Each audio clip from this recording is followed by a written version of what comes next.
السلام عليكم ورحمة الله وبركاته. النهاردة معانا مثال وتجربة. هنعمل سبونسر لشركة لمحل ملابس. تمام. بس هنعمل اعلان من السبونسر طبعا زي ما احنا متعودين، اللي هو الاشخاص اللي هم لسه مبتدئين في المجال، فهيعملوا الاعلان عادي من البيج نفسها، يدخلوا على البوست ويعملوا ترويج المنشور من هنا زي ما احنا شرحنا قبل كده. اما بالنسبه للناس المحترفين طبعا في المجال وبقالهم فتره، فانت لازم انك تشتغل من على مدير الاعلانات وتعمل السبونسر من عليه. هنفتح دلوقتي مدير الاعلانات مع بعض. بتدخل على الاعدادات وبعدين بتجيب عمليات دفع الاعلانات من هنا. بعد كده هيفتح معاك مدير الاعلانات. تمام يا شباب. فتح معانا مدير الاعلانات زي ما انت شايف كده. تمام. ده الحساب الاعلاني اللي احنا شغالين عليه اهوت، ودي الفيزا طبعا بنشتغل شرعي. تمام. هندخل على مدير الاعلانات من هنا.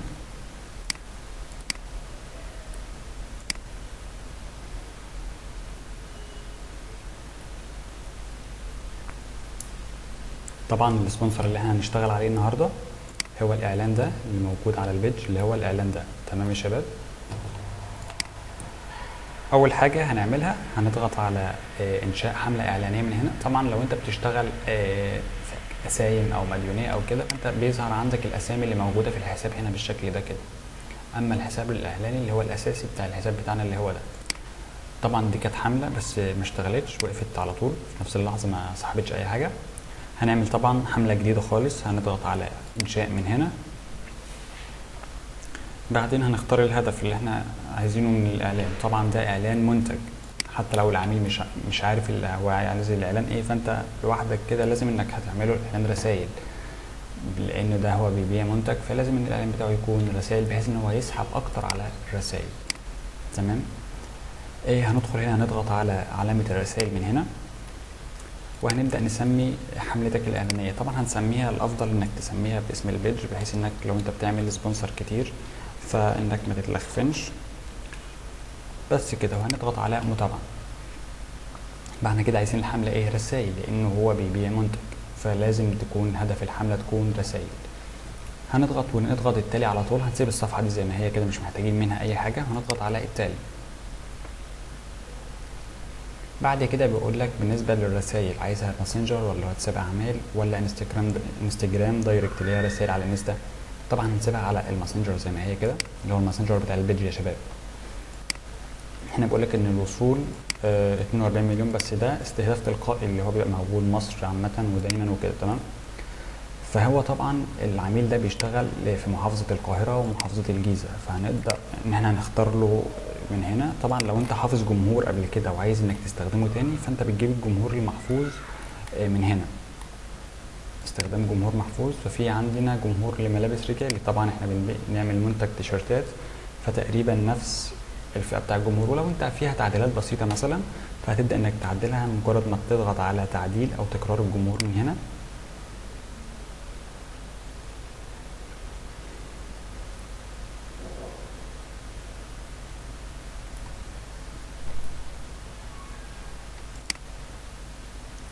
فهتبدأ تفتح معاك خانة التعديلات، بحيث لو انت عايز تعدل في السن مثلا او الجنس ذكر او انثى. طبعا هو المنتج ده يمشي الاتنين، وطبعا ده بناء على العميل اللي عاوز كده، مش انا اللي بقول يعني برضو. طبعا هنختار هنا، مش هنختار طبعا مصر، هنختار محافظة القاهرة والجيزة.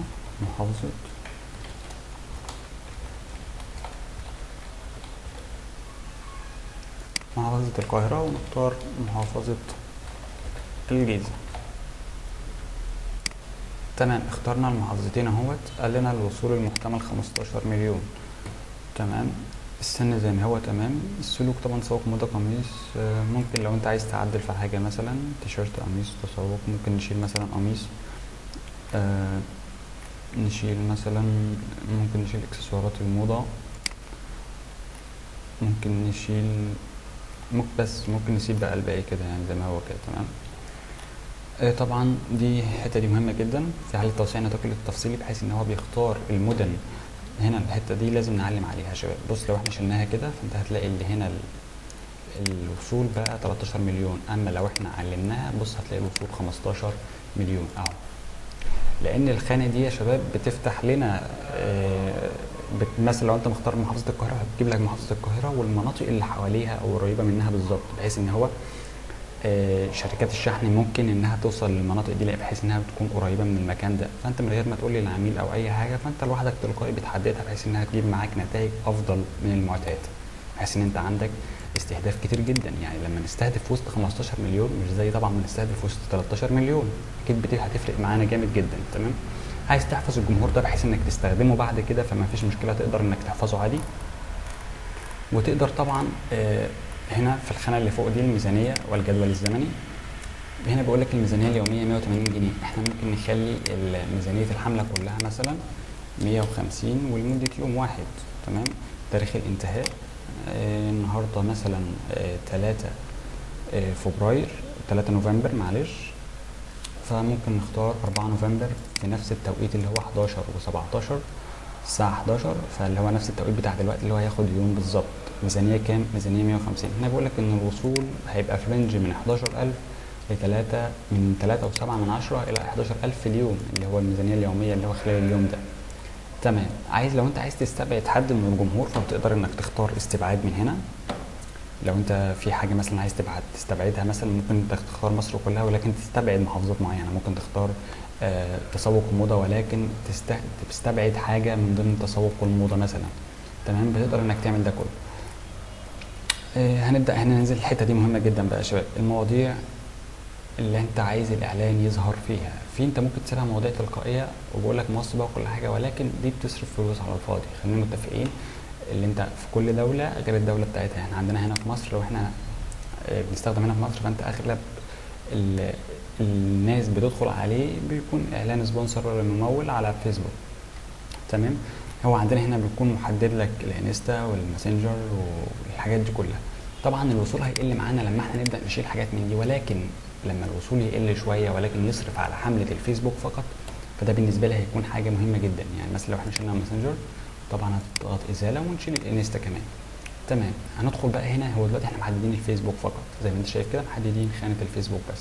طبعا هنا الوصول قل معانا بقى 14 مليون. هننزل معانا هنا كده بيقول لك عايز الاعلان يظهر فين؟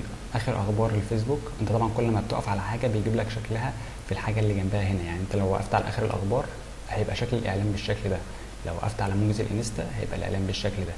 فاحنا طبعا هنشيل ممكن نسيب الاعلان من على ماركت بليس ونسيبه على اخر الاخبار. تمام، بحيث انا بالنسبه لي في بلدي اللي هي ايجيبت اكتر المنتجات اللي بتتباع بتكون على الحاجتين دول. لو انت عايز لو انت في بلد تانية وبالنسبه لك لو عملت الاعلان على الماسنجر مثلا هيجيب نتائج معاك او كده، فانت تقدر انك تعملها، بتختار اللي انت عايزه من هنا عادي جدا بسهوله. ولكن احنا هنختار الفيسبوك ماركت بليس واخر الاخبار على الفيسبوك. القصص طبعا هنا انا بالنسبه لي ملهاش اي لازمه بالنسبه للاعلان ده. انا بتكلم بالنسبه للاعلان ده اللي هو انت ما تطبقش الحاجات دي على كل الاعلانات. انت بقى كل اعلان بيبقى محتاج تفكير معين وحاجات معينه ليها. تمام، طبعا البحث اللي هو الناس اللي بتبحث على الفيسبوك مثلا اعلان يظهر لها، طبعا هنسيب الموجز ده لان ده مهم جدا جدا جدا، اللي هو بحيث انه هيجيب لك الاشخاص المستهدفه على فيسبوك. اما في المقاله دي مش محتاجينها طبعا، هنشيلها خالص تحت المقاله دي. يبقى احنا كده سيبنا البحث وسيبنا الماركت بليس واخر الاخبار على فيسبوك. طبعا هنا الاستهداف هتلاقيه ان هو 14 مليون معانا هو ثابت، والوصول من 3 ل 6 ل 10000 قل برضك شويه، ولكن انت كده الاعلان بيصرف معاك على فيسبوك فقط، على الماركت بليس وعلى اخر الاخبار والناس اللي بتبحث في نتائج البحث. هنضغط على التالي من هنا. هنا بقى بيقول لك ان اختار البيج اللي انت هتعمل عليها الاعلان، وبعدين بتختار الاعلان. اول حاجه هنا في صفحات الفيسبوك هتبدا انك تختار صفحه الفيسبوك اللي عندك اللي انت عايز تعمل عليها السبونسر. طبعا الصفحه اسمها Y&M اهيت، هي دي البيج اللي معانا. هنا هيقول لك انشاء اعلان، استخدام مشروع حالي. لو انت عايز تبدا اعلان جديد وتضيف صوره جديده وتكتب عليه كلام جديد، فانت هتبدا انك تعمل انشاء اعلان من هنا، تبدا انك تختار صوره او تنسيق دوار او كده. اما هنا هتستخدم استخدام منشور حالي، يعني منشور موجود على البيج اصلا. تمام، هنضغط على تحديد المنشور من هنا. المنشورات هتفتح معاك. طبعا هنجيب المنشور اللي احنا عايزين نعمل له الاعلان اهوت ونختار متابعه. مجرد ما تختار متابعة هنا بيجيب لك الحاجات اللي هيظهر فيها الموجز واخر الاخبار وبتاعت نتائج البحث. طبعا الاعلان اهوت بتتاكد طبعا من الاعلان اللي انت اخترته بالشكل، او ممكن تتاكد من حاجه تانية. ممكن تستخدم مثلا لو احنا قلنا مثلا تغيير المنشور مثلا، تقدر انك تبحث بالمعرف بتاع المنشور. بمعنى لو احنا جبنا المنشور هنا وضغطنا على الساعه من هنا، فانت هتجيب لك الاي دي. لو دخلنا فوق كده في اي دي للمنشور اهوت، تبدا انك تاخده كوبي وتبدا تروح على مركز الاعلانات تحطه هنا، وبعدين هتضغط على انتر. مجرد ما هتضغط على انتر هيظهر لك الاعلان اللي هو بتاع المعرف بتاع الاي دي بتاعه. حتى هتشوف هتلاقي الرقم ده هو نفس الرقم ده بالظبط يا شباب. هتضغط عليه هيجيب لك المنشور اللي احنا اخترناه اهو، عشان بحيث انك تتاكد ان هو ده المنشور، بحيث اللي هو لو في منشورات تانية موجوده على البيج بنفس الشكل فانت ما تتلخفنش. طبعا زر الرساله موجود عندنا اهوت. تمام، بس كده احنا خلصنا كل حاجه يا شباب. تبدا بقى انك تضغط على نشر من هنا وهيبدا المنشور انه يتنشر معاك. نضغط على نشر، هيبدا معانا هو يتنشر بسهوله جدا.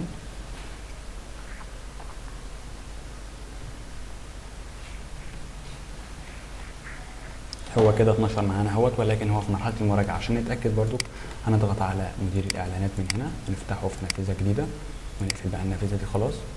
وزي ما انتم شايفين كده هتلاقي ان المنشور حاليا في مرحله المراجعه اهوت. واي اند ام الاسم اللي احنا اخترناه، وهو المنشور في حاله المراجعه. كل حاجه بقى هتبدا تظهر. تاريخ الانتهاء هيبقى يوم 4/11/2020. المبلغ الذي تم انفاقه هيبدا يظهر لكم هنا يا شباب، والوصول طبعا والنتائج وكل النتائج بتاعتها هتقدر انك تتابعها من هنا. لكن انت لما تيجي تدخل على البيج، وتيجي تدخل على البيج من هنا عادي جدا، وتدخل على مركز الاعلانات، فانت مش هتلاقي ان في اعلان اتعمل اصلا ولا هيبقى ظاهر هنا. انت ممكن تستغرب، لكن الاعلانات اللي بتبقى ظاهره في مركز الاعلانات من على البيج هي بس الاعلانات اللي بتكون موجوده على الصفحه الرئيسيه. اللي احنا لو عملنا اعلان ترويج من هنا وبدانا نكتب اي منشور كده وعملنا ترويج، ده طبعا للمبتدئين. لو في حد مش عارف او بيعمل شغل سريع ومستعجل او مضغوط، يقدر انه يعمل اعلان سريع من هنا، وده هيظهر له النتائج بتاعته في مركز الاعلانات. هيظهر له الصرف اللي اتصرف عليه الاعلان، والوصول عدد الرسائل اللي جت، ولو اعلان كان تفاعل هيجي له عدد التفاعل اللي جه او اللي وصل. اما هنا في الاعلان ده بيتم متابعه النتائج عن طريق مدير الاعلانات من هنا. تمام يا شباب، نعمل تحديث اهوت، نتاكد ان الاعلان ساعات ان هو بيشتغل. بتبدا بقى انك تتابع الصفحه دي ما توقفهاش خالص، وكل شويه تعمل تحديث لحد ما تتاكد انه اشتغل، علشان تكلم العميل وتقول له ان الاعلان اشتغل معاك، ويقدر ان هو يتابع هو ويرد على العملاء. بس فيديو النهارده يكون خلص. يا ريت نكمل مع بعض الفيديو جديد ان شاء الله باذن الله. لو في حد عنده اي استفسار يا ريت يسيبه لنا.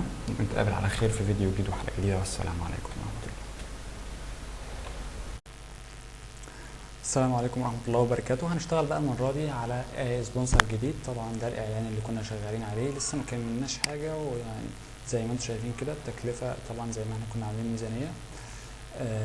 المبلغ اللي تم انفاقه 23 جنيه لحد دلوقتي، جاب لنا 15 رساله، يعني معقول. لو وصول 1200 فمعقول. تمام، هنبدا بقى في حمله جديده اعلانيه جديده.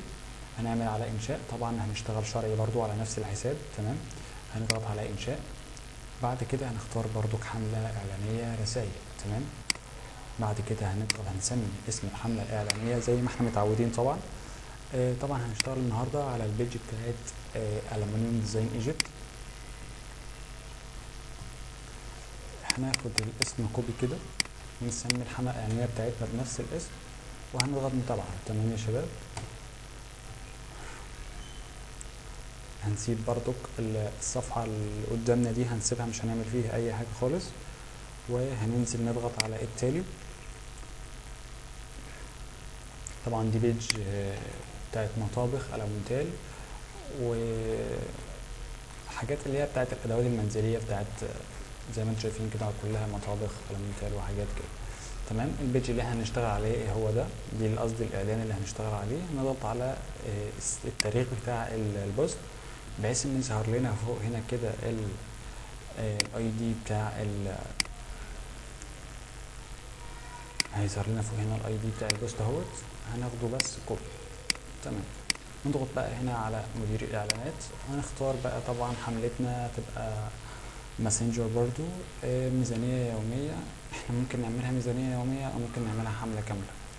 ممكن نعمل حملة كاملة مثلا، ولو يكن ميزانية الحملة كلها مثلا برضو هنقول مثلا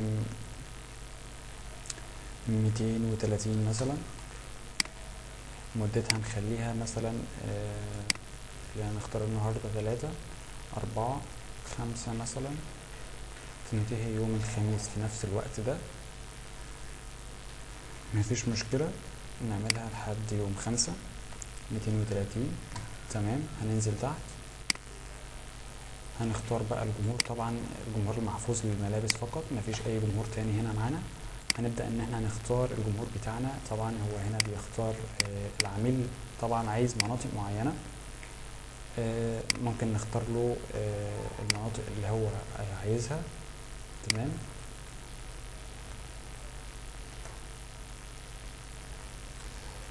طبعا عندنا هنا العميل نختار المدن اهيت، انا كتبتها في نوت كده جنبنا، تكون جنبنا بحيث ان احنا نبدأ نكتبها. طبعا اخترت المدن اهوت. تمام. الهضبة، حدائق الاهرام، زهراء المعادي، تجمع الخامس، مدينة الرحاب، اكتوبر. زي ما انتم شايفين كده المدن نفس المدن اهيت، مدينة اكتوبر، الاهرام، تجمع الخامس، الرحاب. وطبعا مكانهم على الخريطة زي ما انتم شايفين كده اهوت. ده كلها كل مكان اخترناه بيبقى موجود معانا هنا اهوت. مدينتي طبعا هو في مسافات بينهم غريبة، بس هو انت كده كده بتختار المناطق، العميل هو اللي بيحددها، انت بتقدرش انك تحدد فيها حاجة. يا اما مصر كلها يا اما العميل هو اللي بيحددها زي ما انت شايف كده. تمام. لان هو بيبقى عارف ظروف شركة الشحن الخاصة بيه او كده، مالكش اي علاقة. تمام. المهم دلوقتي عندنا الوصول بقى 13 مليون. تمام. دول اللي احنا هنشتغل عليهم. عندنا العمر من 18 نسيبها، الجنس نسيبها. تعالوا بقى بينا نختار الاستهداف التفصيلي للمجال بتاع الألمنيوم. تمام. أول حاجة هنختار ألمنيوم.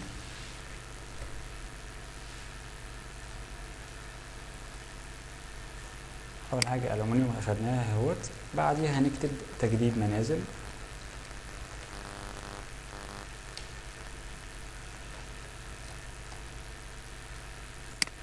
تمام. بعد كده ممكن نكتب مطبخ.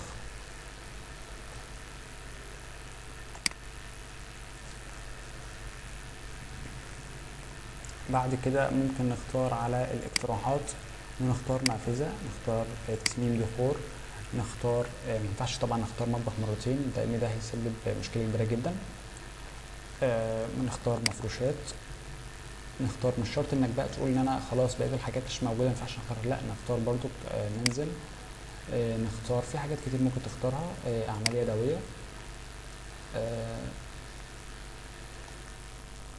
في حاجات كتير طبعا ممكن. مودرن فيوتشر.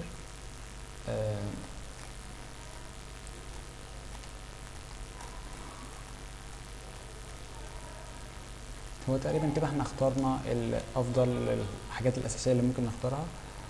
زائد ممكن بقى ان احنا نختار تصميم داخلي مثلا، باب داخلي. تقريبا كده مشغولات يدويه. احنا كده اخترنا اغلب الحاجات اللي ممكن نستخدمها. تمام. ممكن نختار برضو الزجاج، منضدة. نختار بقى اهم حاجة اللي احنا بنبدأ نختارها دي. طبعا حاول انك تختارها في كل في اي اعلان انت بتعمله، وتختار المتسوقين المتفاعلون، وتختار الناس اللي هم التسوق وموضة ممكن، وتسوق على الشبكة. لو لقيتها مش موجودة في الاقتراحات فياريت انك تكتبها.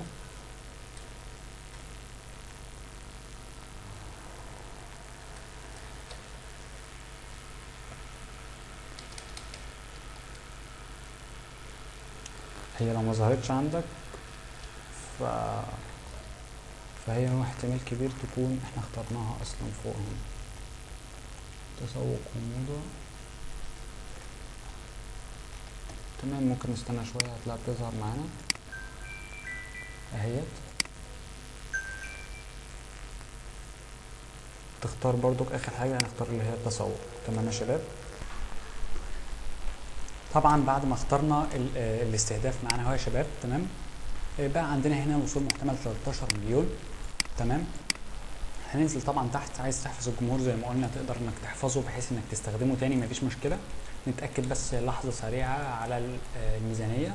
طبعا عشان اخدنا وقت كتير فالوقت عدى، فالمفروض ان الاعلان يكون يبدا من الوقت اللي احنا شغالين فيه، فاحنا هنقدر نعمل اعاده تعيين التاريخ من اليوم عشان اتاخرنا واحنا بنعمل شغالين في الاعلان. تمام. كده تقريبا احنا خلصنا خالص. باقي اخر خطوه اللي هي المواضيع اليدويه اللي بنعملها في كل الاعلانات. طبعا هنشيل انستا وهنشيل انستا برضو، انستا وماسنجر، وهنشيل ماركت بليس لان ده منتج واحد بيقدم خدمه، فاللي هو لازم يكون على الفيسبوك فقط، وهنشيل علامه البحث، وهنشيل المقال، وهنشيل كل الحاجات اللي باقيه خالص الاخيره دي، وهنضغط على التالي.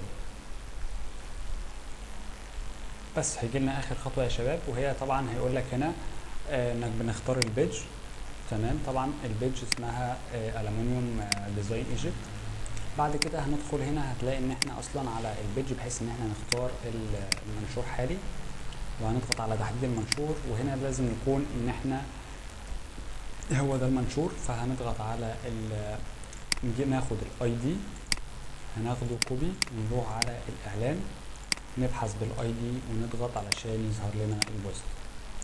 زي ما انت شايف كده البوست ظهر معانا اهوت. تمام. بس كل اللي علينا ان احنا هو طبعا معمول زر ارسال رساله شغال اهوت معانا في الاعلان. بعد كده هننزل وهنضغط على نشر مباشره، هنستنى اللي هو في عمليه النشر بتتم تلقائي، وبعد كده ندخل على مدير الاعلانات زي ما انت شايف كده. ندخل بقى على مدير الاعلانات من هنا، نقفل بقى العلامات التبويبيه المفتوحه دي كلها. هنلاقي ان في اعلان شغال معانا اللي هو واي اند ام، ده طبعا جاب 31 رساله اهوت، يعني حدا ما كويس، يعني سعر الرساله جنيه و3 قرش. هنا الاعلان ده بيتراجع خلاص اهوت. تمام كده يا شباب. بس حلقه النهارده تكون خلصت. ده المثال التاني لواحد عنده خدمه هو بيقدمها، عنده صنعه بمعنى اصح، فحابب ان هو بيروح بيعمل شغل الالمونتال بتاع المطابخ والحاجات دي كلها، فحبينا ان احنا نصور فيديو واحنا شغالين في السبونسر كمثال توضيحي زي الفيديوهات ديت. بس استنونا ان شاء الله في فيديو جديد هنتكلم برضو عن نفس الموضوع. السلام عليكم ورحمه الله. السلام عليكم ورحمه الله وبركاته. النهارده طبعا هنعمل فيديو جديد. طبعا كتر الفيديوهات او كتر الامثله اللي انا بعملها لكم هنا في الكورس، طبعا انت لازم تتفرج على الفيديوهات دي كلها، مش معنى انك اتعلمت خلاص ما تتفرجش على الامثله دي كلها، لا، الامثله دي كلها هي اللي هتديك حته الخبره، اكنك انت عملت الاعلان بالظبط، لانك بتتابع معايا لحظه بلحظه وانا بعمل الاعلان من مجرد من اول الانشاء لحد نهايه الاعلان، لحد ما بيبقى نشط وبيجيب تفاعل او رسائل زي ما احنا محددين في الاعلان. تمام. النهارده الاعلان النهارده هيكون عن منتج كوتشي، المنتج ده اللي معانا في الصوره ده. تمام. هنعمل الاعلان. طبعا انا كنت اشتغلت على الاعلان ده في ساين قبل كده، اللي هو القسيمه دي، ولكن ما حققتش المردود اللي هو يعني صرفت $5 مقابل 5 رسائل بس. لان ليه بقى؟ السبب في ايه؟ ان المنتج ده كان في بني سويف، وبني سويف النطاق بتاعها ضعيف جدا، فده بيرجع ان احنا لازم ان احنا نزود الميزانيه. ولكن ان احنا نعمل اعلان النهارده هنحاول نضغط الميزانيه شويه بحيث ان هو يجيب تفاعل اكتر في الايام الباقيه بالنسبه للعميل وكده. هنعمل على انشاء، وهنعمل طبعا اعلان رسائل زي كل مره مفيش مشكله. هنضغط طبعا اسم الاعلان هنسميه باسم البيج معانا اسلام بدر، اسماعيل بدر براند. بعد كده هنضغط متابعه. ممكن نعمل ميزانيه مثلا 150 لمده يوم مثلا. تمام. هنضغط التالي زي كل مره عادي مفيش مشكله. طبعا اعلان برضو رسائل الوصول. انت متخيل ان الوصول في مصر كلها بيكون 42 مليون في حاله ان احنا اخترنا السن من 18 ل 65 من غير ما نختار اي استهداف، ولكن بيبقى الاعلان على مصر كلها. تمام. هنختار من هنا الميزانيه كلها هتبقى 150. تمام. هنختار هنا الانتهاء النهارده 3، يبقى الانتهاء يوم 4. تمام. هنبدأ ان احنا نختار. هو طبعا بيعمل اعلان على محيط محافظة بني سويف فقط. طبعا احنا عندنا هنا لما بنيجي نختار، الحته دي مهمه جدا يا شباب، لما بنيجي نختار نعمل اعلان في حاجه زي بني سويف مثلا، عندنا بني سويف مدينه وبني سويف ولايه. إيه، الولايه هنا بمعناها انها المحافظه، اما المدينه هنا بمعناها المدينه، مدينه بني سويف. زي مثلا لما نبقى في الغربيه تختار طنطا ولا تختار الغربيه كلها، دي نفس الفكره بالظبط. لو احنا جينا نختار الولايه هنلاقي ان هنا العدد 800,000 زي ما انت شايف كده، العدد 800,000 في حالة محافظة بني سويف. طيب لو احنا اخترنا بني سويف المدينة، هيبقى العدد معانا كام؟ بص هنشوف دلوقتي. يبقى العدد 1,400,000. يبقى احنا هنشتغل على المدينة، مش هنشتغل على ايه المحافظة. طبعا هنشتغل على العدد الاكتر بحيث ان هو يجيب معانا تفاعل اكتر، يعني زي ما انتم شايفين الميزانية هتبقى ضعيفة جدا جدا، يعني 3,400 الى 9,000 شوية طبعا. الجنس طبعا هنسيبه الاثنين. اما الاستهداف هنختار مثلا، نختار بقى استهداف عادي كوتشي مثلا، نعمل زوم ان كده كوتشي. نختار برضك منتج الأحذية،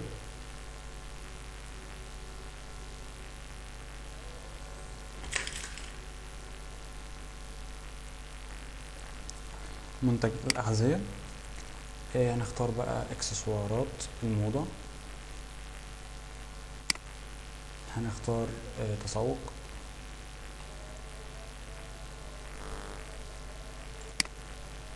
هنختار مثلا بيع تجزئة،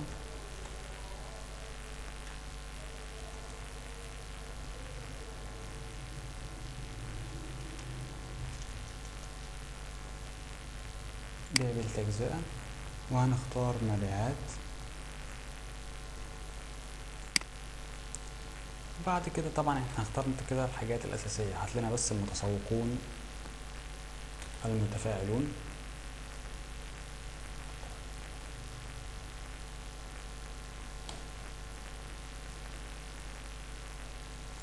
تمام. بعد كده هنضغط على اقتراحات ونختار بقى. طبعا ما ينفعش تختار أحذية واحنا اخترناها مرة زي ما انت شايف، لان كده كده انت كده حذفت الأحذية من الموضوع اصلا.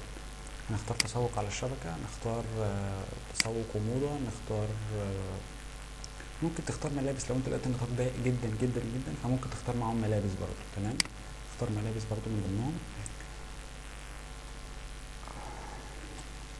بس تقريبا يعني احنا كده خلصنا الاستهداف، مفيش حاجة تانية جديدة ان احنا نضيفها في طبعا الجمهور هيبدأ هنا يشوف العدد هيبقى كام بالظبط، اتمنى يكون كويس. هنختار بقى المواضيع اليدوية معانا، هنشيل الماسنجر ممكن نسيب انستا. تمام، ولكن نشيل انستا ونخلي ماركت بليس مع الاخبار. هنشيل الستوريز وهنشيل المقالة وهنسيب البحث. تمام، نستنى نشوفه على ما بيعمل الجذب بتاع الميزانية او الاستهداف والوصول، هنشوفه هيبقى معانا كام بالظبط. تمام، 1,100,000. انا بالنسبة لي ده شيء عظيم جدا بالنسبة لمحافظة بني سويف، يعني انت عندك بني سويف اصلا ضعيفة جدا. هنضغط على التالي.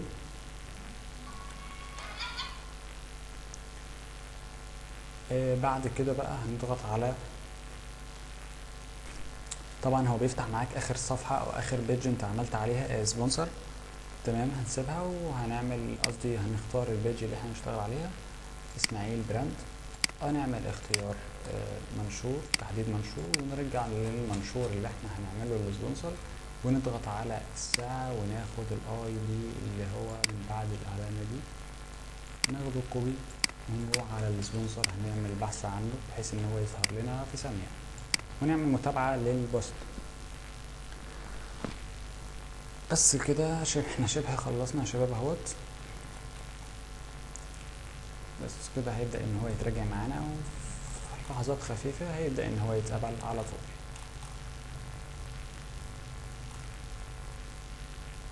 تمام، هنضغط على نشر من هنا،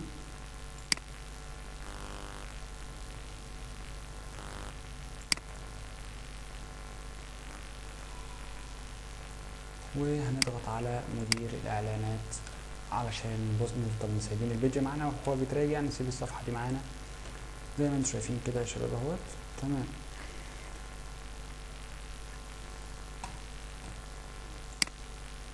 كده احنا خلصنا فيديوز بتاع النهارده. في امثله تانية هنشرحها اكيد في الكورس ان شاء الله باذن الله. طبعا انا بشرح لكم مثال، انا ما بوقفش الاعلانات دي لان ده شغل، فانا بشرح لكم المثال بالشغل اللي انا بعمله بحيث ان هو يكون عملي قدامكم. فعندنا هنا يعني في سبونسر هنا اهوت الاولاني اللي احنا عملناه خالص في بدايه الكورس ده. لكل محادثه بيصرف جنيه ونص، يعني كويس، يعني جاب 33 محادثه في وصول 2300. المحادثه الواحده بجنيه ونص، فده كويس جدا جدا، يعني النتائج كويسه جدا. فاتمنى ان شاء الله ان يكون تقدروا تستفادوا من الكورس ده جدا، واتمنى ان انتوا تخلصوا الكورس ده على خير وتبداوا ان انتوا تبداوا تشتغلوا على طول. طبعا انت هتخلص الكورس ده بعد ما تتفرج على الامثله دي كلها بتاعت الشرح دي كلها. عايز اقول لك ان انت كده بقى عندك خبره كافيه انك تشتغل في اي مجال من انواع المجالات دي. احنا مثلا عملنا اعلانات مع بعض، عملنا اعلان ملابس مع بعض، وعملنا اعلان كوتشي مع بعض، وعملنا اعلان بتاع صنايعي بيعمل الامثال والحاجات دي. فطبعا انت دلوقتي بقى عندك خبره في كذا حاجه اهوت، ولسه طبعا في الكورس قدامنا طويل جدا، هنبدا نشرح فيه حاجات كتير قوي قوي قوي. حاول انك ما تأزعش فيديو، ما تسيبش فيديو ما تتفرجش عليه، حاول انك تتفرج على كل الفيديوهات بحيث انك انا ساعات بقول حاجات في الفيديوز ما كنتش قلتها في شرح قبل كده او في شرح الكورس الاساسي، ساعات بقولها في الامثله وانا بشرح وانا شغال عملي. فحاول انك تتابع الكورس كله دقيقه بدقيقه، ما تفوتش اي حاجه فيه خالص. واتمنى بجد من قلبي ان الفيديو يكون عجبكم وقدرتوا تستفادوا منه، مش عشان حاجه، علشان ان انا انت قاعد وبتضيع وقت في تتفرج على الكورس ده، فلازم ان شاء الله انك تكون استفدت. وطبعا الجروب موجود عندكم برضو، بحيث لو في اي حد عنده مشكله، عنده اي حاجه، كلمني وانا هتواصل معاك واقول لك المشكله تحلها ازاي باذن الله. يلا بقى نتقابل على خير في فيديو جديد، والسلام عليكم ورحمه الله وبركاته. السلام عليكم ورحمه الله وبركاته.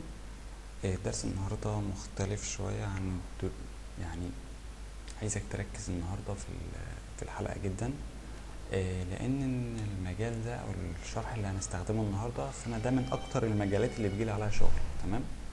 فانت كمسوق الكتروني بتتعلم علشان تقدر تشتغل في التسويق، فلازم تركز جدا جدا في كل نقطه بنقولها في الدرس ده. تمام.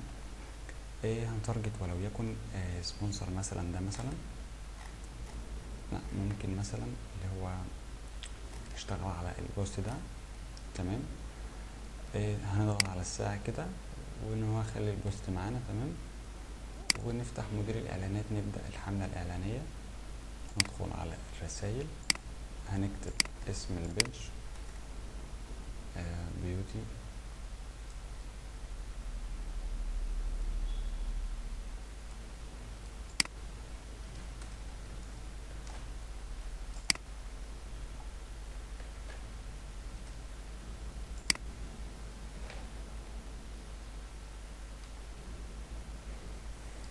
تمام.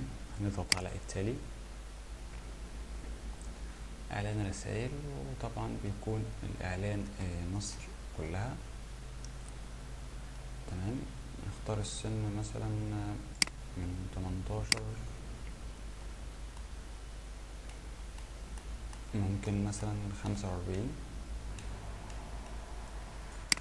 طالما انت عندك نطاق مصر كلها، فانت حاول بقى انك تدقق في التفاصيل بتاعه السبونسر، بحيث ان انت وكده كده مش هيوصل لتم الناس اللي هنا، ولكن انت عندك مساحه انك تظبط في الاستهداف التفصيلي. ركز على الاستهداف التفصيلي، استهدف المنتج بس، حاول ما تبعدش عن المنتج. تمام. انت كده كده المساحه معاك واسعه جدا، وطبعا ما تختارش، ما توسعليش النطاق، يعني فاهم.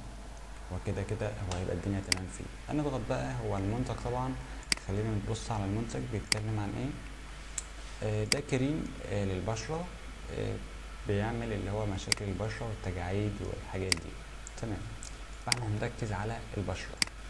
فأول حاجة هنكتب هنا العناية بالبشرة، أول حاجة هنختارها يا شباب. تمام. بعد كده هنضغط على تجميل ومستحضرات تجميل.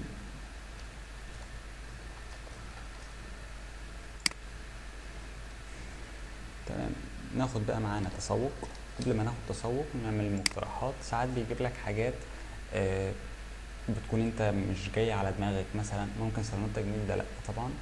ممكن نختار عناية شخصية، نختار الوجه، نختار عالم التجميل، تسوق وموضة، وتسوق وتسوق على الشبكة والمتسوقون المتفاعلون. نجيب لنا برضو شلبوفة، ممكن برضو الجلد.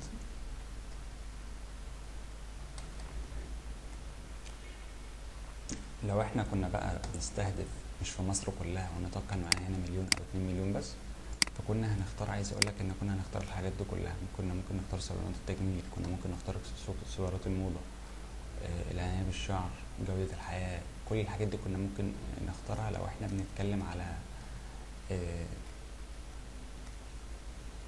لو احنا النطاق عندنا كان ضيق. لكن احنا عندنا الحمد لله تمام، يعني سعر الرسالة هيكون مظبوط جدا. بس في حاجة برضو ممكن ان انت تعملها كتجربة، يعني تاخد اسم الكريم مثلا وتروح تعمل له في الاقتراحات. يمكن ان انت تلاقي اسم الكريم اصلا او اسم المنتج موجود هنا، لما لقيتوش موجود خلاص يبقى انت ما خسرتش حاجة. لان لو هو موجود هنا في علامات البحث هنا، فبيتم طبعا ان هو يوصل للاشخاص اكتر. يعني احنا لو كنا لان هنا كنت هقول لك احنا هنلغي حاجات كتير كمان من هنا، بس هو الاسم كان مش موجود يعني. تمام، اتمنى ان يكون المعلومه واصله لكم يا شباب. بقول لك حفر الوجه، انت ممكن انت تاخد يعني، او انت تاخد في حاجه من هنا مثلا انتفاخات تحت العين، ممكن تجيب العين مثلا، اثار الجروح، اثار الحبوب، ممكن تكتب هنا عين مثلا.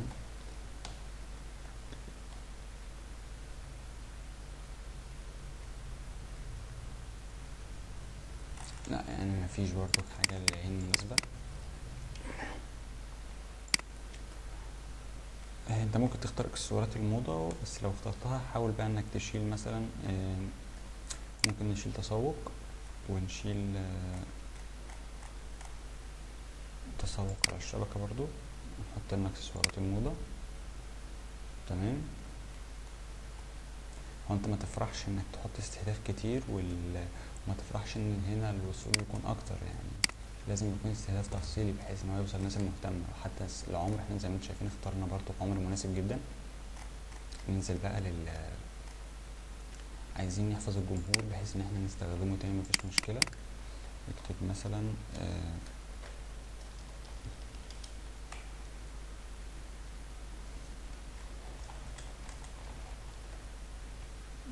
اسم البيتش عادي مفيش مشكلة خالص.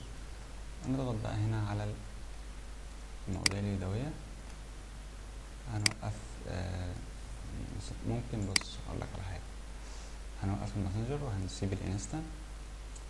هنشيل من على الماركت بليس وهنسيبه على اخر الاخبار والانستا، وهنشيله على القسم ده، وهنشيله على الستوريز كلها بتاعت الفيس والانستا، هنسيبه في البحث وهنشيل المقالة. تمام كده. كده انت عندنا هنا زي ما انتم شايفين الوصول بقى 29,000,000. مش مهم، بس 29,000,000 كتير جدا. قبل حاجة احنا نسينا ان احنا نستخدم ميزانية في الاعلان اصلا يعني. ندخل بقى على الميزانية. ممكن نقول ميزانية يومية مثلا 70 مثلا، ونسيبها مفتوحة معانا. تمام، ميزانية يومية مفتوحة 70 جنيه، ونضغط على التالي.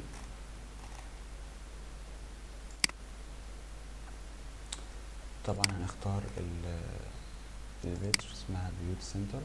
ناخد بقى الاي دي بتاع البوست اللي هنشتغل عليه.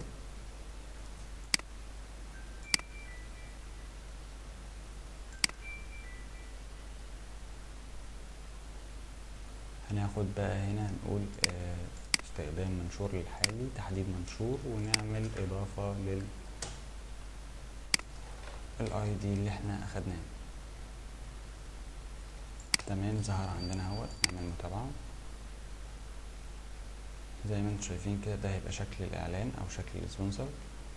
تمام، طبعا زر الرسالة اهوت موجود معانا، وهننزل نعمل بقى النشر عادي.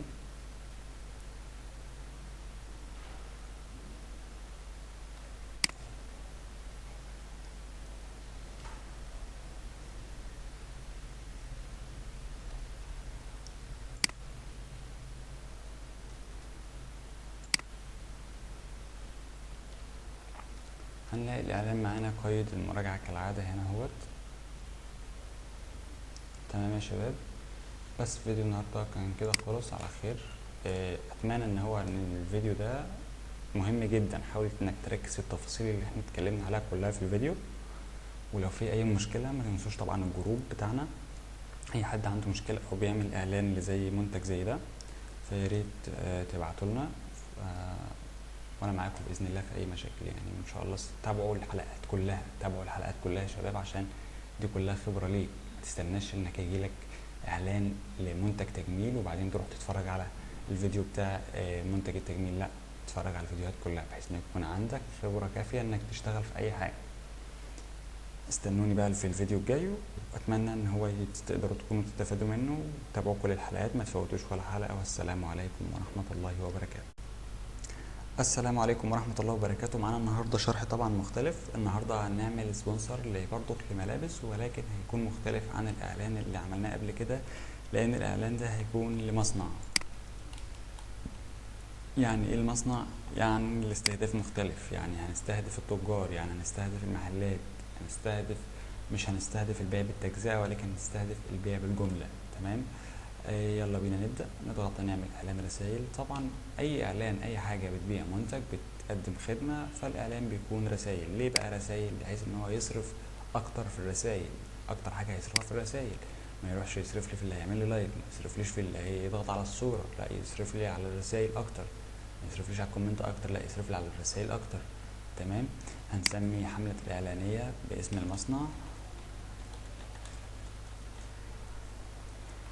نضغط على متابعة عادي.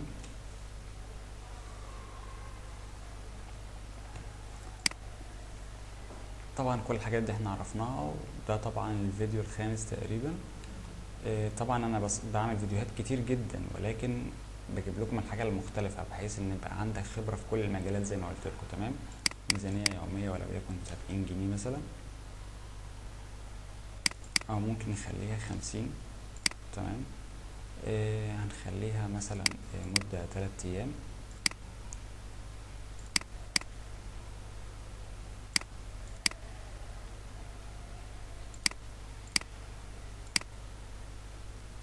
النهاردة 4 مثلا 5، ينتهي يوم الجمعة. في نفس التوقيت ده يوم الجمعة يكون الإعلان انتهي. نحدد لنا هنا الميزانية كلها، ولو يكون نقول 200 مثلا. 200 على 3 أيام. تعالوا بينا بقى. زي ما انت شايف طبعا الاستهداف بسم الله ما شاء الله جميل جدا، يعني فاهم. معانا مصر كلها، اعلان مصر كلها. يعني انا حقيقي بقى افضل اي اعلان بمصر كلها. ده بالنسبه لي يبقى كنز كده، اللي هو انت هيبقى في تفاعل كويس جدا، هيبقى قدامك كل حاجه متاحه، قدامك النطاق واسع اجباري. فبالتالي انت اختار بقى نطاق تفصيلي او استهداف تفصيلي. الافضل طبعا انك تختار استهداف تفصيلي عن الاستهداف العادي، ولكن ما تقدرش انك تختار استهداف تفصيلي الا لما تكون عامل اعلان لبلد كامله لمصر كلها، ويكون الوصول المحتمل عندك بالشكل اللي انت شايفه ده. فده بالنسبه لي بيبقى حاجه جميله جدا. مصر كلها. تعالوا بينا نبدا نختار. طبعا احنا كنا اخترنا هنا حاجه تقريبا للملابس، بس ده كان ملابس رجالي، فلا هنعمل انشاء منشور جديد. تمام. هنبدا هنا نختار الموقع. احنا اخترنا مصر كلها. السن، العمر، طبعا احنا هنعمل العمر رجالي والنساء، بس هنختار مثلا من 20 لحد مثلا هنقول 50 مثلا. تمام. الجنس الاتنين. الاستهداف بقى تعالوا بينا نختار. هنقول مثلا اول حاجة هنختار العادي خالص اللي هو الملابس. تمام. ملابس، وبعديها هنختار ملابس نسائية. تمام. هو المنتج عندنا هو يا شباب. تعالوا بينا برضو نتفرج على المنتج. المنتج عبارة عن ملابس، منتج ملابس نسائي. تمام. زي ما انت شايف كده اهو. حتى لو جيت فتحت كل الصور هتلاقي كلها منتج ملابس. تمام. هنضغط كتبنا ملابس وملابس نسائية. نكتب مبيعات بقى.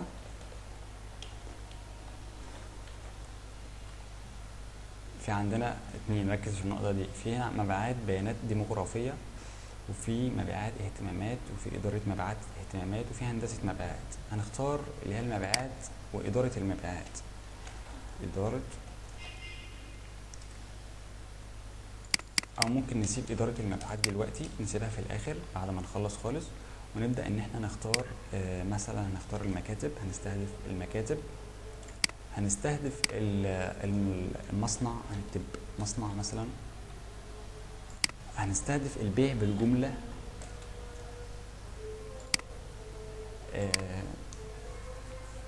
هنستهدف المحلات،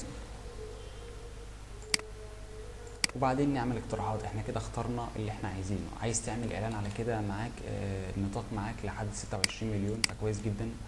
عايز تزود في استهدافاتك، مفيش مشكلة، بس انت كده عملت استهداف تفصيلي للخدمة او للمنتج بالظبط.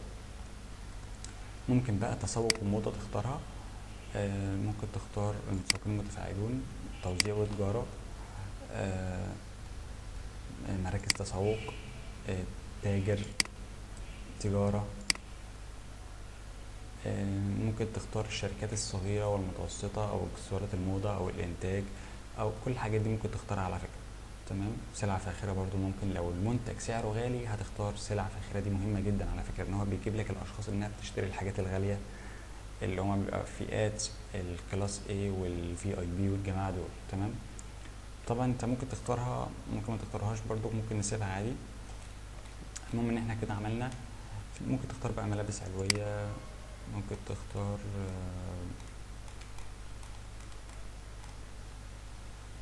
معطف في الملابس. المهم حاجات كتير. المهم ان احنا كده اخترنا الاستهداف التفصيلي للمنتج بالظبط. تمام. عايز تشيل حاجة ممكن بقى، لو انت شايف ان انت كده تمام، ممكن تشيل اي حاجة. مثلا ممكن تشيل يعني اعتقد مفيش حاجة انها تتشال، لان احنا ظبطنا الاستهداف التفصيلي بالظبط للمنتج يعني. تمام. هننزل بقى في الحاجة بتاعتنا. ده طبعا انت بتبيع جملة، فانت بتستهدف التجار اكتر من الناس اللي هتشتري بتبيع بالتجزئة. فانت بالتالي مش عايزين الاعلان ماسنجر، ولا عايزين اعلان انستا، عايزين اعلان يصرف على اخر الاخبار على الفيسبوك فقط. هنشيل حتى الماركت بليس، وهنشيل الفيسبوك ستوريز، ونسيب البحث، ونشيل المقال. تمام كده. ممكن نعمل الاعلان على كده، نضغط التالي. بعد كده نبدأ ان احنا نختار البيدج بتاعت الاعلان اللي هنشتغل عليها. تمام. بعد كده هنختار استخدام المنشور الحالي، ونحدد المنشور، ونروح للمنشور، ونجيب الاي دي بتاعنا زي ما انت شايف كده يا مؤمن. نبحث بالاي دي، ظهر لنا البوست. بيقول لك مفيش، لم يتم العثور. تاني.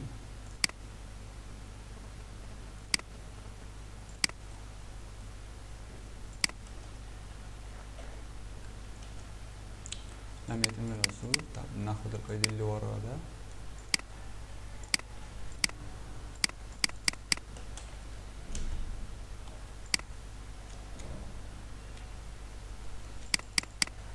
برضو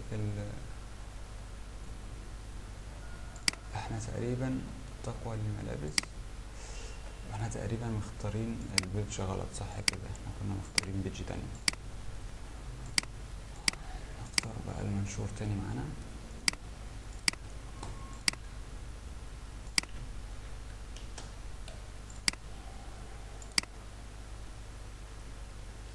تمام. زر الرسالة مفتوح طبعا، لان كنا اشتغلنا على المنشور ده قبل كده اهوت. تمام. ندخل بقى هنا، زر الرسالة مفتوح. تمام كده، مش هنحتاج اي حاجة تانية. نضغط على نشر تلقائي. بس يا شباب، اتمنى الفيديو يكون استفدتوا بيه. طبعا الفكرة ان احنا بنعمل افكار، مش بنجيب افكار جديدة، ولكن بنعمل مشاريع مختلفة، بحيث انك يكون عندك خبرة في كل المجالات، في مجال التسويق الالكتروني، بحيث انك تطلع من الكورس تكون جاهز على انك تشتغل في اي اعلان، او تعمل لنفسك مشروع تشتغل بيه، مفيش ادنى مشكلة. نضغط على مدير الاعلانات. هو حاليا الاعلان بيتراجع وبيتقبل فورا. طبعا الحلقة اللي فاتت الاعلان بتاع بيوت سنتر، وانا بصور الحلقتين في وقت واحد يعني. تمام. ده البيوت سنتر اهوت جالي لسه، يعني هو لسه فاتح دلوقتي معانا. تمام. وادي المصنع طوق اللي احنا شغالين عليه حاليا بيتراجع اهو. تمام يا شباب. بس فيديو النهارده وحلقه النهارده خلصت على خير، نستنونا بقى في حلقه جديده على طول. تابع كل الحلقات، ما تنساش انك لازم تتابع كل الحلقات حتى لو انت مش محتاجها، لانك هتحتاجها بعدين. ما تعملش الحركه بتاعت انك مش هتتفرج على الحلقه بتاعت المصنع مثلا، ازاي نعمل اعلان لمصنع ملابس، وتقول لما يجي لي شغل المصنع بتفرج عليها. لا، تتفرج على كل الفيديوهات مره واحده، يكون عندك خبره كافيه، لان انت ممكن تكسب خبره في فيديو او تلاحظ معلومه معينه في فيديو تستفاد بيها في اي اعلان بتشتغل عليه بعد كده. تمام يا شباب؟ بس كده احنا خلصنا على خير ان شاء الله، ونتقابل على خير بقى في حلقات تانية، والسلام عليكم. السلام عليكم ورحمة الله وبركاته. طب معنا برضو النهاردة شرح اعلان جديد ومنتج جديد معنا، حملة رسائل برضو. تعال اول حاجة نبص على المنتج. تمام، المنتج عبارة عن اتأكد بس ان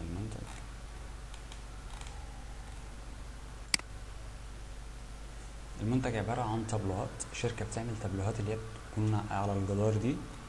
تمام، وده الاعلان بتاعهم. تمام، مفيش سعر في الاعلان، صور زي ما انت شايف كده ممتازة جدا، عندهم خدمة شحن مجاني. طبعا زي ما انت شايف دي كلها حاجات بتساعدك انت كمسوق الكتروني انها حملة تكون ناجحة جدا، سعرها يكون رخيص جدا. ولكن في حاجة هنا العميل وضحها لي مهمة جدا جدا جدا جدا جدا. العميل هنا قال لي ان المنتج ده غالي شوية، فالناس اللي هي الشعبية لو شافت البوست ده او بعتت رسائل ولما يشوفوا يعرفوا سعر المنتج فهيفكروا انه سعره غالي، فبالتالي انت استهدف لي. طبعا هو ما قاليش حاجه، هو قال لي بس الحته دي، فانا بالتالي هستهدف له الناس اللي هي الكلاس A او البي اي بي شويه مثلا، وهنسيب المناطق التانية. يلا بينا نبدا نشوف هنعمل ايه. يلا بينا يا شباب، هنروح على مدير الاعلانات. طبعا هنسمي السبونسر كالعاده باسم البيدج.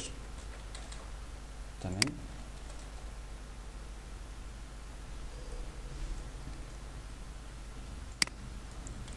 اتمنى ان انتوا تكونوا بتتفرجوا على الحلقات دي كلها، ما هيكونش حد ساب حلقات، لان كل ده بيزودكم خبره زي ما قلت لكم في الاعلانات. هنضغط على التالي بعد كده، كل ده طبعا تلقائي زي ما هو كده، بس هنختار بس الميزانيه. طبعا انت ممكن، عايز اقول لك على حاجه، لو انت بتتعامل مثلا، لان جالي اسئله كتير جدا جدا في الموضوع ده، لو انت بتتعامل مع عميل مثلا هتقول له ميزانيه كام. مثلا انت ممكن تعمل اعلان، لو هو دافع مثلا 300 ممكن تعمل اعلان ب 240 جنيه بيكون ب 15 دولار، وعمولتك بتكون حوالي 60 جنيه.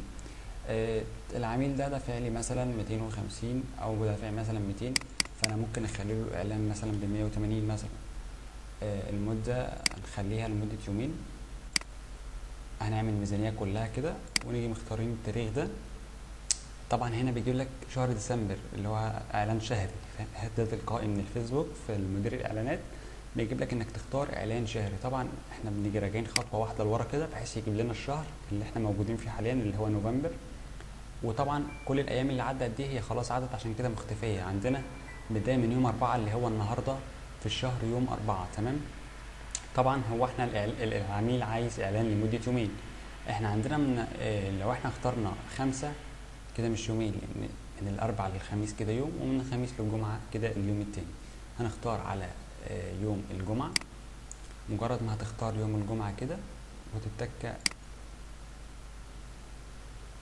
تبدا انك تختار الميزانيه بقى بتاعتك. قلنا 180 جنيه مثلا. بس كده كل حاجه اتحلت عندك كده. الاعلان هينتهي يوم 11 يوم 6/11 الساعه 1:03. تمام كده، ده هيبدأ يوم 4/11 وهيشتغل من 4/11 5/11 وهينتهي يوم 6/11 في نفس التوقيت اللي احنا فيه حاليا. تمام، طبعا ده اعلان زي ما احنا شفنا كده هنا، اعلان تابلوهات وحاجات. فطبعا احنا مش حافظين جمهور للمجال دوت، فخلينا نقول مثلا، طبعا العميل قال لي هات لي كل المحافظات ما عدا الصعيد. في حاجه من الحاجتين انت ممكن تعملها، ممكن ان انت تسيب مصر كلها وتيجي عامل استبعاد هنا. استبعاد مثلا ممكن تكتب محافظة مثلا كذا، وتستبعد المحافظات اللي هو مش عايز. لكن احنا مش هنعمل كده خالص، لان ده هيأثر معانا في النتائج الاعلان. بلاش اقول لك هيأثر في ايه، ولكن انا لاحظتها يعني، مش عارف السبب بالظبط، ولكن انا لاحظتها في الاعلانات اللي بعملها ان احنا لو اخترنا محافظات هيكون افضل بكتير جدا جدا جدا. فاحنا هنا هنختار مثلا محافظة القاهرة،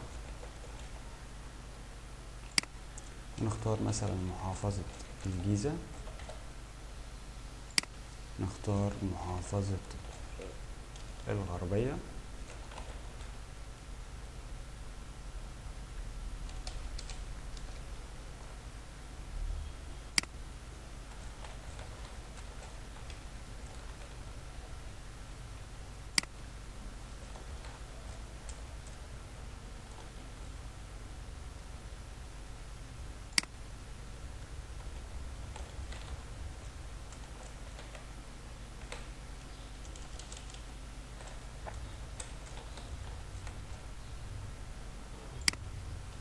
يعني اعتقد ان كده ان احنا تقريبا يعني الوصول تمام. 25 مليون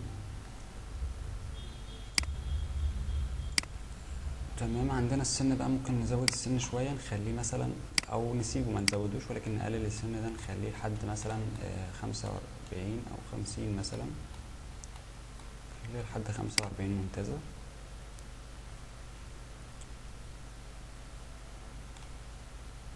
ممكن نختار محافظات ايه تاني؟ غربية، دقهلية، جيزة، اسكندرية، كفر الشيخ، القاهرة. ممكن تختار بقى من على الخريطة هنا، يعني مثلا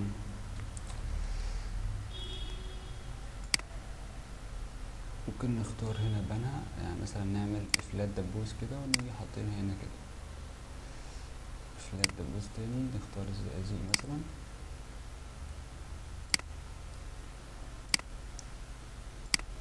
دي طبعا افضل ليك لو انت يعني مش عارف اللي هو مفيش محافظات او مدن جايه في دماغك، فانت بتمشي على الخريطه كده وتختار الحته اللي انت عايزها بالظبط.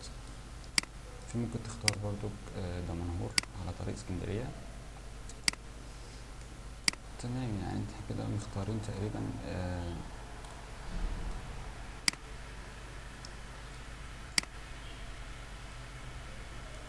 تمام كده يا شباب. ندخل بقى على الاستهداف التفصيلي للمنتج. تمام، المنتج ده هيكون صعب شويه. اول حاجه ممكن نختار نكتب تابلوهات مثلا.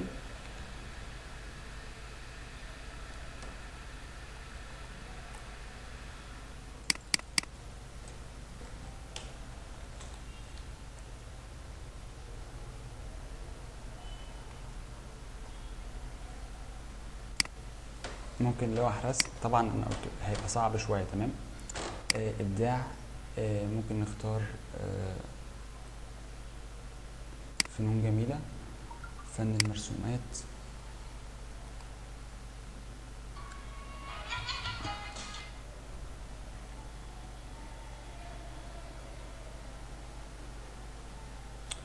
تمام، في حاجات كتير يعني ممكن نختارها.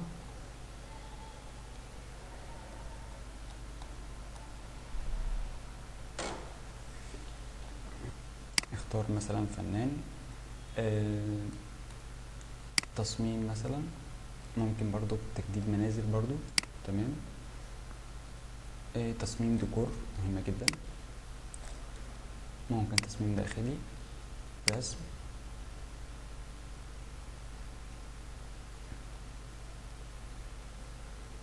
ممكن ألوان مائية، ممكن رسم لوحات طبعا.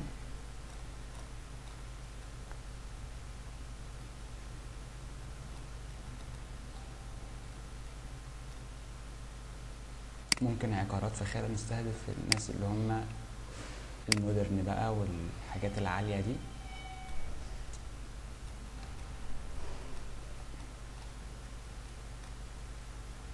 طبعا هو الإعلان ده صعب شوية يعني، أنا عارف اللي هو أصلا يعني أنت بتختار، أنت عندك الاستهداف كله يعتبر بيدور حوالين بعض ومفيش استهداف تفصيلي، فأنت كل ده حاجات قريبة من المنتج أصلا يعني، فاهم.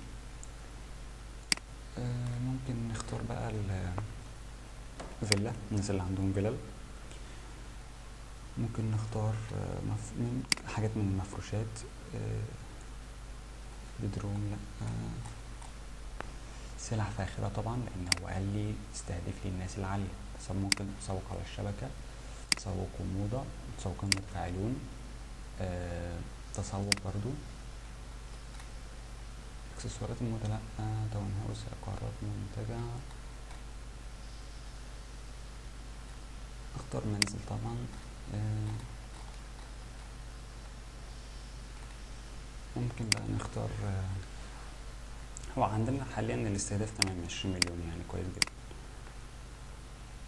بس احنا ممكن ننتهي على كده مفيش مشكلة. نختار اي لغة، مش هنحدد ده خالص، هنعمل مواضيع تلقائية عندنا. هنشيل انستا وماسنجر، هنسيبه بس على اخر الاخبار. هنشيل ماركت بليس، وهنشيل فيسبوك ستوري، وهنشيل المقالة، وبعدين نضغط نتأكد بس من عمليات الدفع بتاعت الإعلان. طبعا نعمل إعادة بدء التاريخ لأن أخدنا وقت. 180 تمام كده. نضغط على التالي، هنختار البيج بتاعت اللي احنا هنعمل لها الإعلان، تقريبا احنا واخدينها.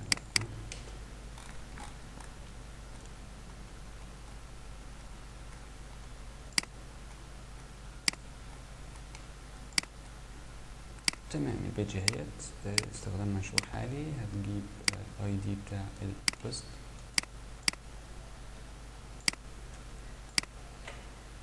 خد بالك فكرة الاي دي فكرة ناجحة جدا، توصل لك البوست بالظبط، لان يبقى في بيجات زي ما قلنا بيكون عندها منزله نفس البوست على البيج، فانت ممكن تتلخبط بين البوست اللي هتشتغل عليه وهو البوست التاني. بعدين كده هنضغط على نشر باذن الله.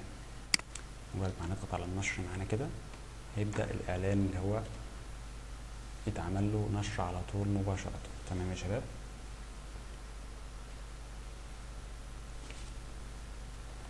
بس كده هندخل على مدير الاعلانات، هنلاقي الاعلان او السبونسر بيتراجع معانا. متنسوش تتابعوا الحلقات. انا عارف ان الشرح المره دي كان صعب شويه، ولكن هو الحمد لله باذن الله يعني بشرح. مبسوط انا جدا معاكم ان انا بحاول بقدر الامكان نشرح حاجات كتير. زي ما انت شايف المنشور بيتراجع معانا اهوت هنا اهوت. والحمد لله استنوني بقى في الحلقه اللي بعدها، واتمنى انها تستفادوا منها باذن الله، واتمنى انكم تخلصوا الكورس ده كله على خير وتبداوا تشتغلوا على طول، ما توقفوش لحظه. الشغل سهل جدا، بس انت ركز بس في الفيديوهات اللي احنا بنشرحها دي وطبق كل ده وتيجي تبدا عملي ان شاء الله باذن الله. السلام عليكم ورحمه الله. السلام عليكم ورحمه الله وبركاته. معانا منتج جديد وسبونسر جديد، حمله رسائل برضو. الحمله النهارده احنا اشتغلنا تقريبا عليها قبل كده، هي ملابس رجالي وتيشيرت، ولكن حقيقه الاعلان صعب شويه. اولا العميل مرضاش ان هو يشيل البوست اللي موجود في السعر، قال لي هتسيب البوست. تمام، قال لي السعر مناسب وانا شايف ان هو مناسب جدا وهو اللي هيكبر له الاعلان بتاعه. تمام. فقال لي هتسيب البوست اللي موجود في السعر.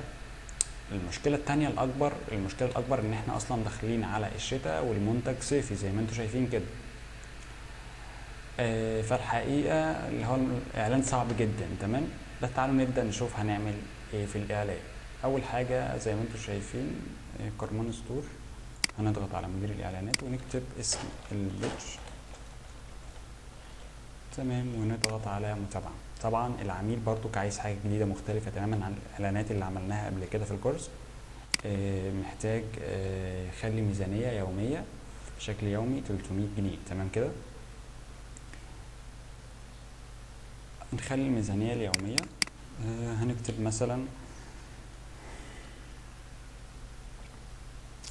هو محتاج ميزانية اليومية 250. قول مثلا هنطلع لنا نسبتنا 50 ونعمله الإعلان مثلا ب200 أو 220، هيبقى في نفس الرينج ده كده. تمام، نخلي الإعلان ميزانية اليومية ب220. طبعا ميزانية يومية مفتوحة، يعني لما يقول وقف هنوقف. ملابس رجالي طبعا، بس هو محتاج القاهرة وجيزة. تعالوا نتأكد من المدن بس. محتاج محافظة القاهرة ومحافظة الجيزة ومحافظة الإسكندرية. نكتب محافظة القاهرة، محافظة الجيزة، محافظة الإسكندرية. اخترنا ال3 محافظات معانا اهوت يا شباب. السن مثلا من 18 ل 40 مثلا.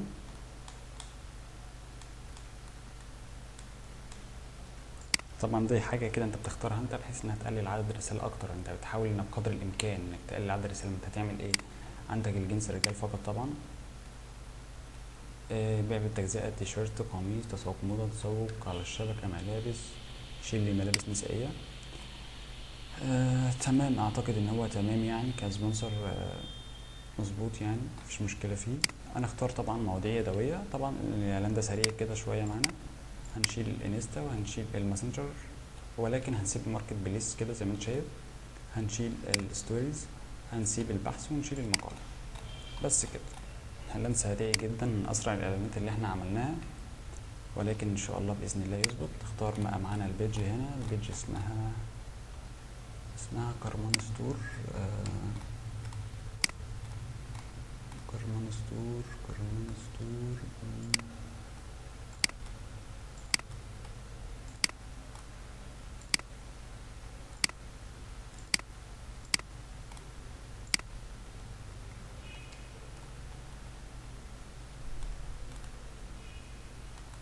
اهيت. نختار طبعا الاعلان، نعمل تحديد منشور ونروح للبوست، ناخد الاي دي معانا اهوت.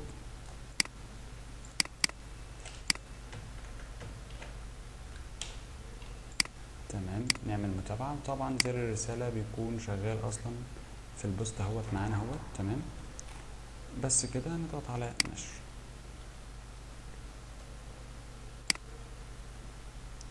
مجرد ما بيتنشر هنضغط على مدير الاعلانات علشان نتابعه وهو بيتراجع يا شباب. تمام، تقريبا من ارخص الاعلانات اللي انا عملناها.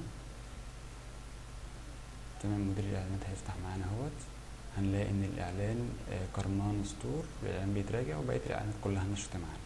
تمام، وده الاعلان اللي هو المكتمل بتاع ال 100 رساله ده. تمام كده. هنسيب بقى الاعلان كده. بس احنا خلصنا كده. السبونسر ده كان سبونسر خفيف كده على السريع. برضو كان في اختلاف بسيط اللي هو كام حاجه اللي قلت لكم عليها دول. ميزانيه يوميه، منتج صعب شويه، صيفي، منتج رجالي فقط، 3 محافظات فقط، فالنطاق فيه كان ضيق. فانا حبيت برضو من اصعب الحاجات اللي ممكن تواجهك انت. وكمان بيحصل فيه حاجات العميل كده بيبقى محتاجها، تقدرش انك تقول له لا، تقدرش مع انك بتفهمه الصح، لكن هو بيبقى مصمم على الحاجه دي. تمام، بحيث ان احنا مش هنقدر ان احنا نجبر العميل على حاجه، هنعمله اللي هو عايزه برضه، ونحاول بقدر الامكان نظبط له الاعلان بتاعه. خلصنا كده الحلقه بتاع النهارده. يا ريت تتفرج على بقيه الحلقات ما تنساش، واتمنى ان الفيديو ده يكون عجبكم باذن الله. والسلام عليكم ورحمه الله وبركاته. اهلا بيكم في فيديو جديد. اتمنى ان تكون الحلقات اللي احنا شرحناها كلها قبل كده تكونوا بتقدروا تستفيدوا منها، وبتكونوا بتقدروا تستوعبوا معلومات اكتر كل مدى. ده تقريبا الفيديو الثامن معانا. طبعا اعلان النهارده مختلف. معنى انه مختلف معنى انك هتكسب حاجه جديده، تستفاد حاجه جديده، تتعلم حاجه جديده هتفيدك في شغلك كمسوق الكتروني، او لو انت بتشتغل في نفس المجال ده برضو، سواء في الحاجتين فدي افاده ليك. لو انت مش بتشتغل في ده ولا في ده ولا جالك شغل من ده، فانت لازم تستفاد خبره، فبالتالي اتفرج على الفيديو ده للنهايه. تمام، اعلان النهارده هو مختلف تماما من حيث المنتج ومن حيث الدول. يعني ده اعلان، كل الاعلانات زي ما انتم شايفين اللي احنا عملناها في القناه عندنا كانت كلها جوه مصر، وكان في محافظات معينه وكده.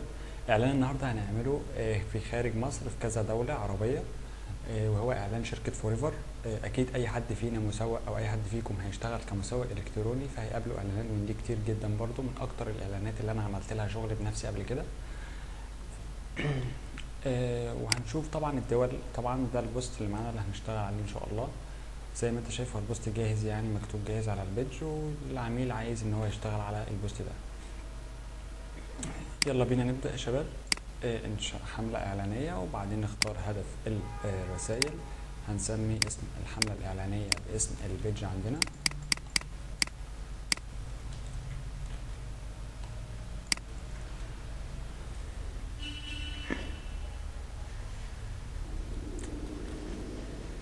هنضغط على التالي.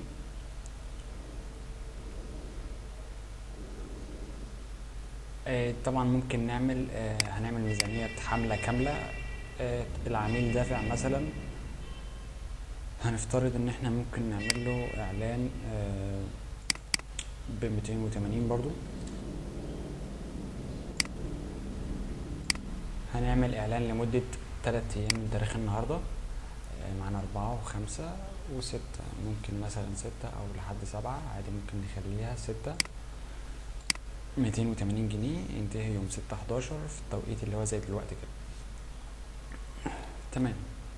هننزل طبعا، عايزين نركز بقى في الاستهداف لانه مختار دول كتير كده ومناطق كتير، فركز معايا قوي في النقطة دي يا شباب. هنشيل مصر خالص من على الاعلان، وهنضغط على ابحث عن الموقع، وهبدأ نجيب بقى المناطق نحطها جنبنا هنا بحيث تبقى جنبنا واحنا شغالين. زي ما انتم شايفين معانا كده يا شباب، معانا المناطق دي اللي هي عايزاها: السعودية، سلطنة عمان، قطر، البحرين، الامارات، الرياض. تعالوا بقى نختار حاجة حاجة. تمام. اول حاجة السعودية. طبعا لما تيجي تختار فهيظهر لك زي كده السعودية كعنوان، او المملكة العربية السعودية كبلد ومنطقة، فطبعا نختار اللي هي البلد والمنطقة اللي هي البلد كاملة يعني. بعد كده مختار عندنا الامارات، برضو بلد ومنطقة نفس الفكرة بالظبط. وبعدين سلطنة عمان،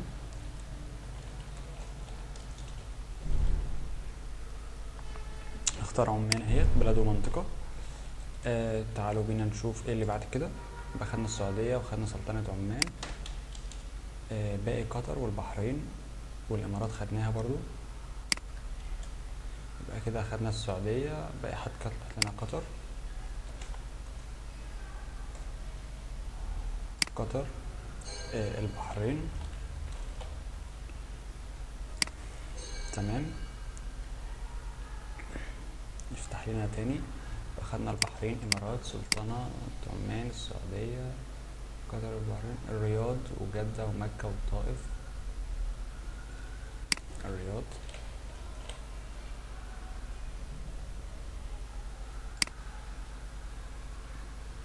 بص، في بقى حاجة هنا دلوقتي.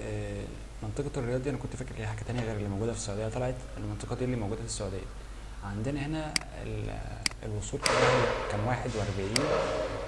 الوصول كان 41 مليون، دلوقتي بقى 25 مليون لان احنا اخترنا حددنا مدينة كده، هو شلنا السعودية خالص حط لنا بدنها الرياض، فاحنا طبعا هنعمل تراجع على التغيير.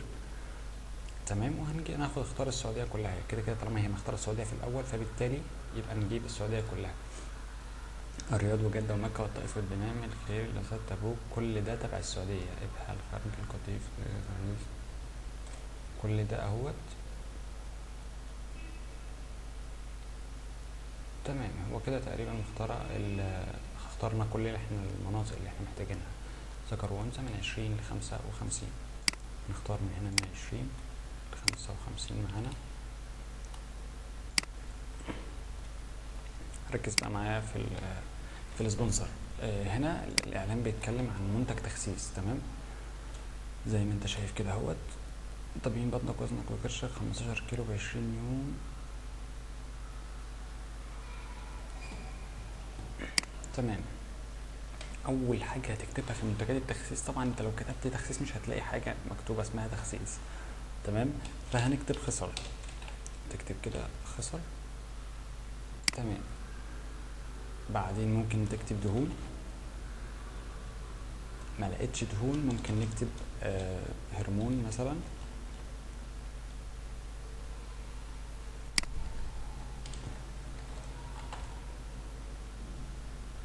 ممكن مثلا هرمون.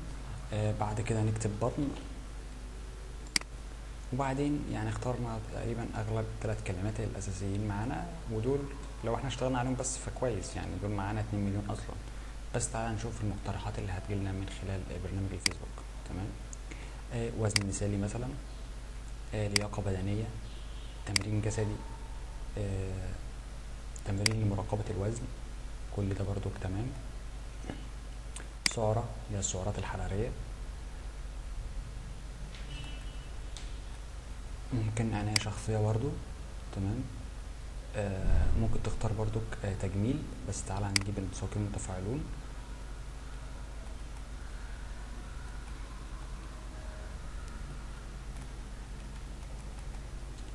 ممكن نختار هنا معانا تجميل. تمام. بس يعني هو ده كده تمام. معانا 23 مليون مستهدفينهم معانا، تمام. حفظ الجمهور طبعا ممكن نسميه مثلا اعلان تخسيس، بحيث لو جالنا شغل في نفس المنتج او نفس المجال، بحيث يكون نحفظ الجمهور ده نشتغل عليه بعد كده، حتى لو في مناطق بتقدر انك تغيرها اصلا بعد كده. مواضيع يدويه طبعا انا هنشيل كل ده بقى، هنشيله، عايزينه على الفيسبوك فقط. ممكن نسيب الانستا، يعني مثلا هنشيل ماركت بليس ونسيبه على موجز الانستا واخبار الفيس، وهنشيل بقى ايه الفيسبوك ستوريز، وهنشيل في كالعاده المقاله، تمام كده. نضغط على التالي من هنا. هنختار طبعا البادي اسمها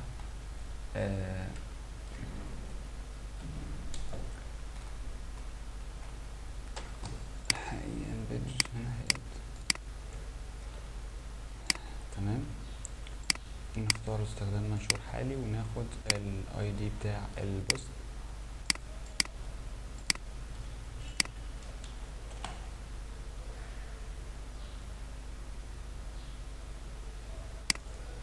هو تقريبا منتج زي ده احتمال بنسبة كبيرة انه ما يتقبلش بسبب الصور يعني،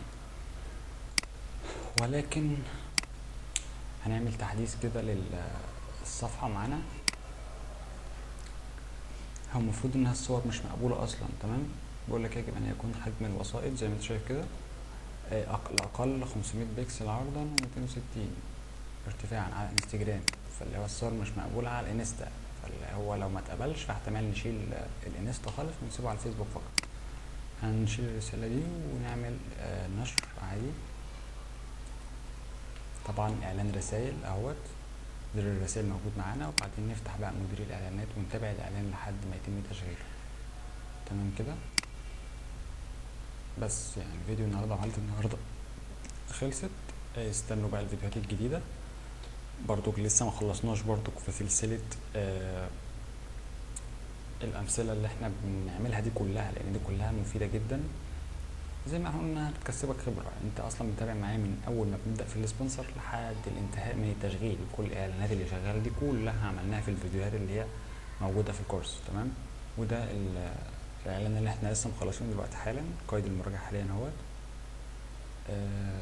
ما تنساش تتابع بقية الفيديوهات كلها عشان تقدر تستفاد بنسبة كبيرة جدا جدا من الكورس ده. نتقابل على خير في فيديو جديد، والسلام عليكم ورحمة الله وبركاته.